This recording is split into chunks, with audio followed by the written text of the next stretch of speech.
Assalamualaikum warahmatullahi wabarakatuh. Halo teman-teman, selamat bergabung kembali dengan Lisvika Channel.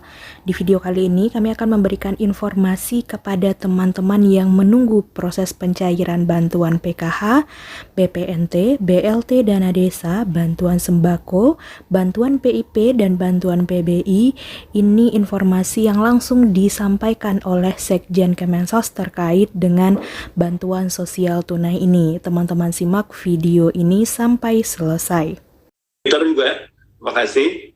Selamat pagi Pak Sekjen. Teman-teman media yang hadir, saya kira ini kesempatan yang baik untuk mengadakan dialog tentang bagaimana pelaksanaan bantuan sosial yang diamanahkan ke Kementerian Sosial, baik mungkin merupakan media untuk evaluasi, tetapi juga kita bisa melihat prospek ke depan.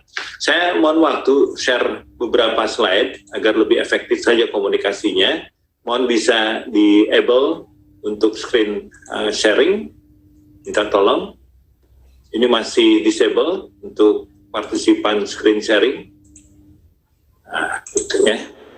Ini saya cepat saja beberapa isu penting yang nanti bisa kita diskusikan lebih lanjut tentang bagaimana prospek bansos yang sebetulnya kami agak sedikit termenung ketika menerima undangan karena kita masih berpikir pola pikir bantuan sosial. Padahal kemudian sosial ini tidak sebatas bantuan sosial. Orang kadang-kadang melihat bantuan sosial ini cenderung seperti karitatif gitu. Walaupun sebetulnya punya misi yang mulia untuk mengurangi beban pengeluaran dari keluarga-keluarga yang termasuk kategori fakir miskin, dan mungkin tidak mampu.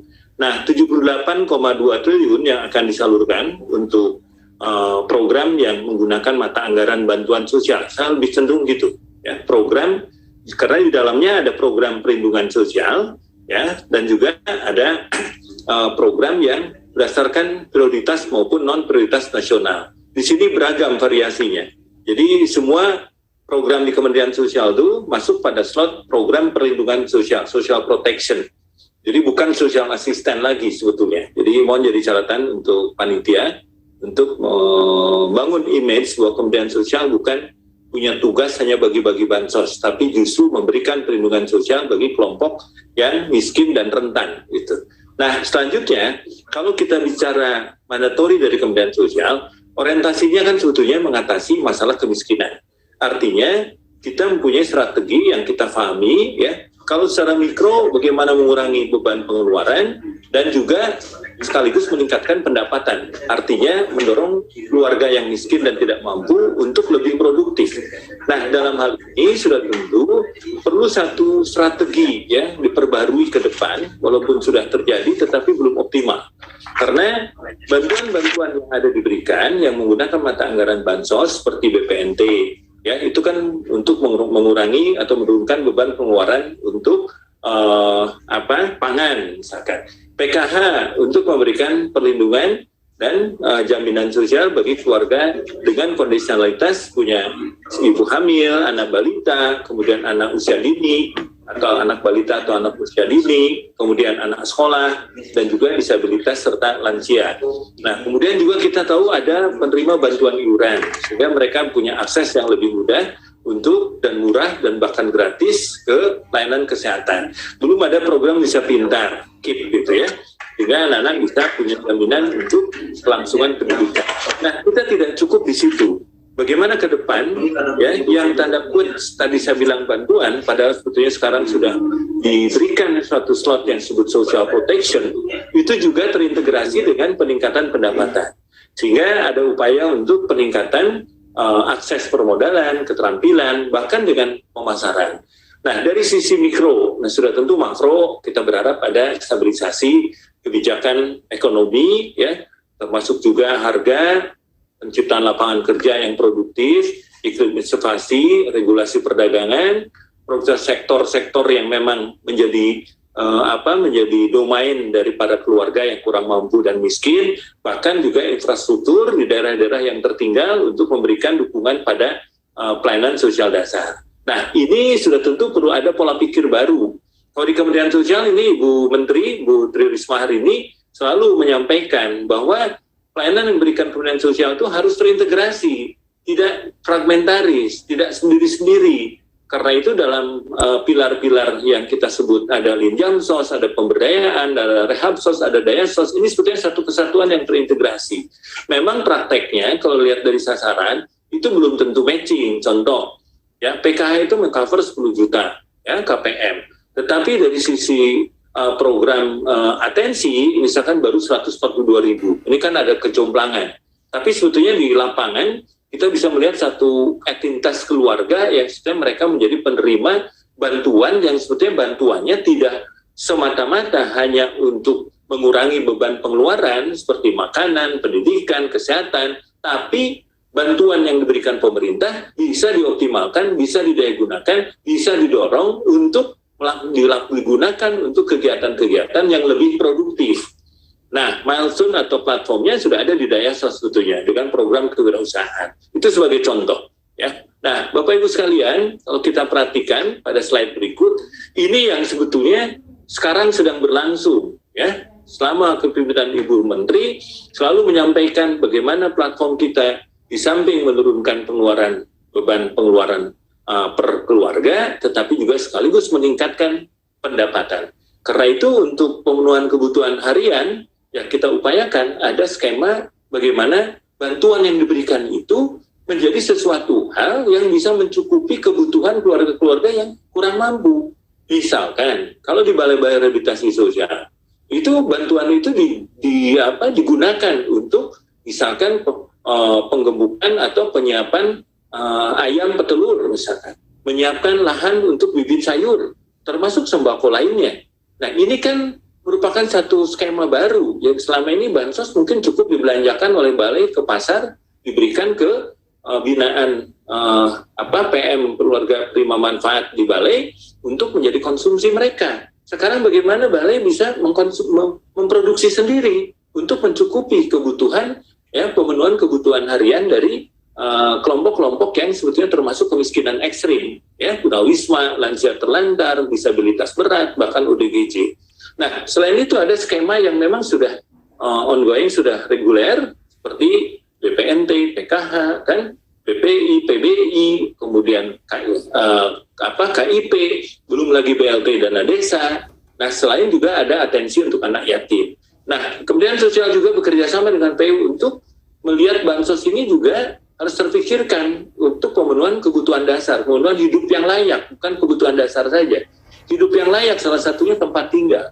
Salah satu balai di Pangudi Luhur dan itu termasuk juga yang di Bambu Apus sudah terbangun 2 rusunawa untuk para penerima manfaat dari balai yang nanti disiapkan untuk tinggal di rumah susun dan akhirnya nanti mereka dalam 2 tahun ke depan harus bisa mandiri menempati tempat tinggal sendiri dengan mengurangi beban pengeluaran ya yang tadinya di balai bisa dipenuhi ya sekarang mereka sudah diberdayakan di balai. Mereka punya kegiatan di sentra kreasi atensi di sebelah kiri itu, dan mereka mendapatkan pendapatan, lalu pendapatan itu bisa ditabungkan, dan mereka bisa mulai menata kehidupannya dengan kita lepaskan mereka dari jaminan balai, tapi mereka harus sudah mulai mandiri, belajar mandiri di rumah susun.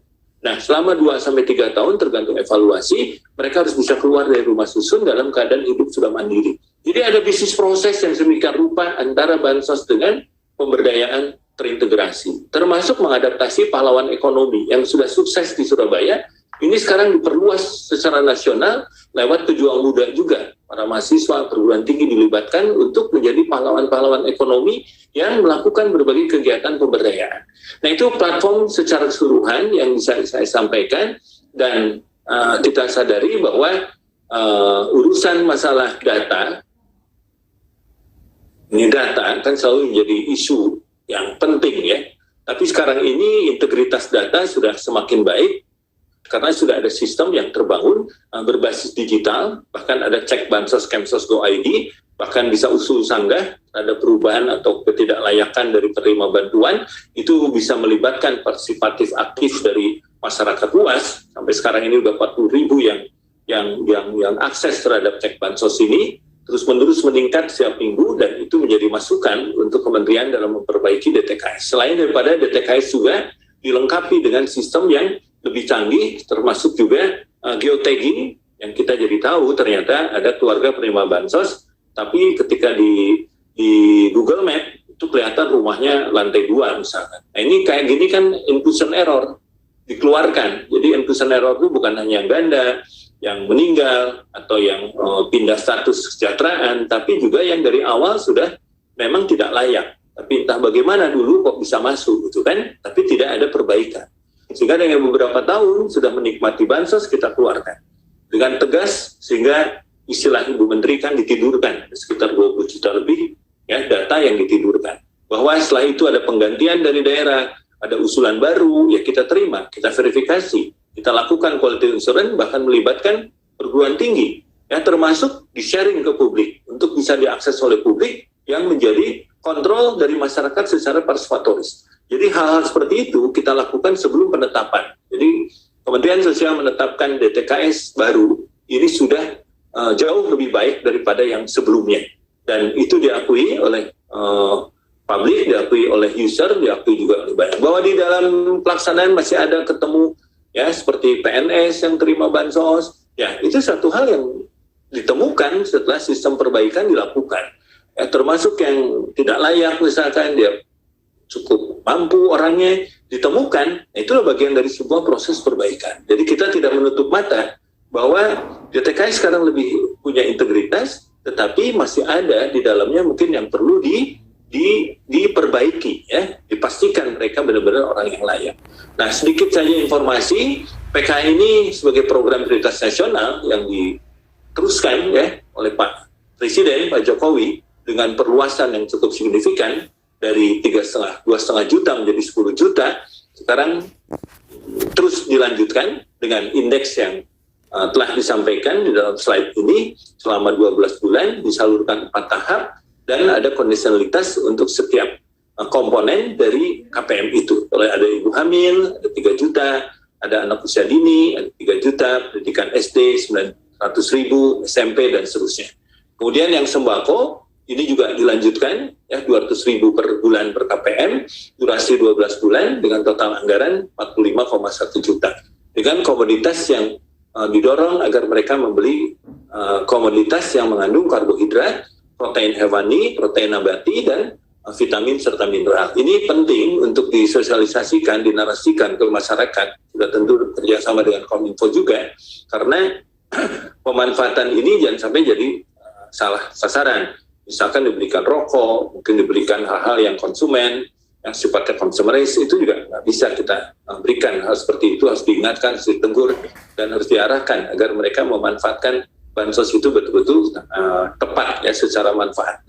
Dan ini gambaran tentang bagaimana upaya bansos yang terintegrasi dengan pemberdayaan melalui sentra kreasi atensi. Sekarang sudah 27 sentra kreasi atensi, 13 diantaranya sudah diresmikan, dan salah satu pertama kali sentra kreasi atensi diresmikan oleh Wakil Presiden ya tanggal 18 Februari di Pangudi Luhur, yang di dalam sampingnya sekarang sudah berdiri mega rumah susun yang akan digunakan menjadi penghuninya adalah para penerima manfaat yang disiapkan untuk mandiri selanjutnya.